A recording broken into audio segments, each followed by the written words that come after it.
Hi friends, welcome to Saranya with Samayal. இன்னைக்கு வந்து உங்களுக்கு ரவா தோசை எப்படி செய்யறதுங்கிறது சொல்ல போறேன். அதுக்கு வந்து இங்க ingredients எடுத்து வச்சிருக்கேன்.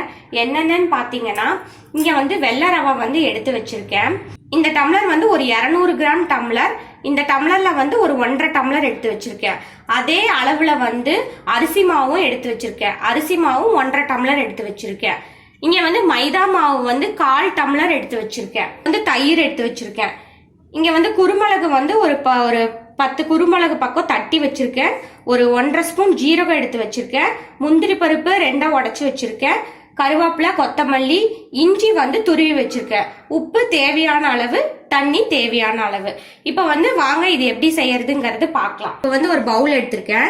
இதுல வந்து நான் இந்த 1.5 டம்ளர் ரவை ஆட் பண்ணிக்க போறேன். ரவை ஆட் பண்ணிக்கோங்க. அப்புறம் அதே 1.5 டம்ளர் வந்து அரிசி மாவை ஆட் பண்ணிக்கலாம். 1/4 டம்ளர் மைதா அதை ஆட் பண்ணிக்கலாம்.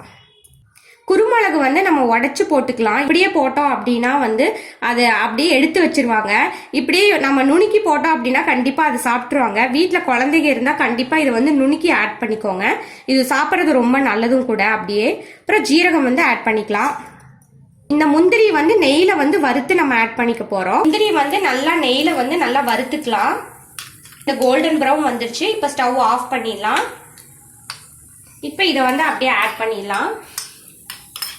இப்போ நம்ம இந்த இஞ்சி வந்து ஆட் பண்ணிடலாம். கருவேப்பிலை, கொத்தமல்லி, தயிர் வந்து எடுத்து வச்சிருக்கோம் இல்லையா, அந்த தயிரையும் வந்து நம்ம ஆட் பண்ணிக்கலாம்.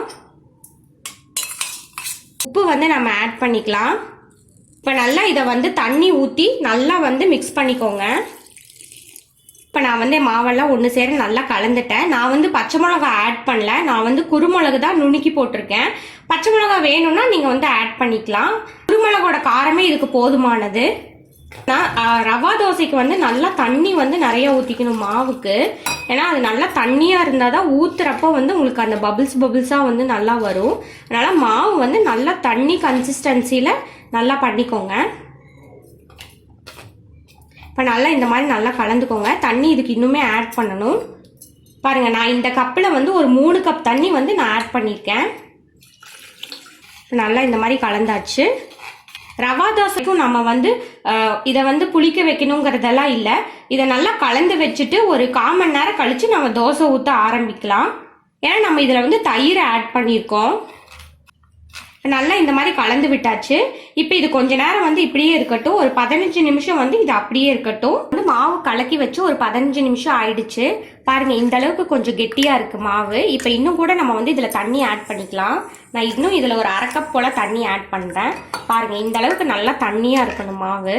இப்போ நம்ம வந்து நம்ம தோசை ஊற்ற ஆரம்பிச்சுக்கலாம்.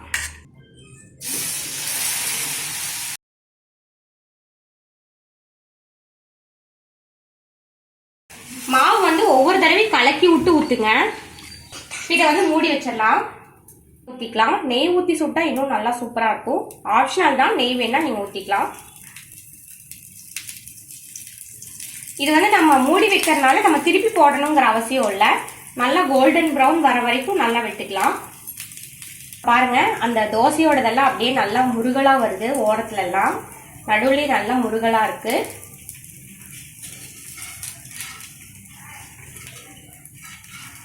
இப்போ நம்மளுடைய ரவா தோசை வந்து ரெடி ஆயிடுச்சு. சூப்பராக வந்துருச்சு. நம்மளுடைய கிறிஸ்பியான ரவா தோசை நல்லா ரெடி ஆயிடுச்சு.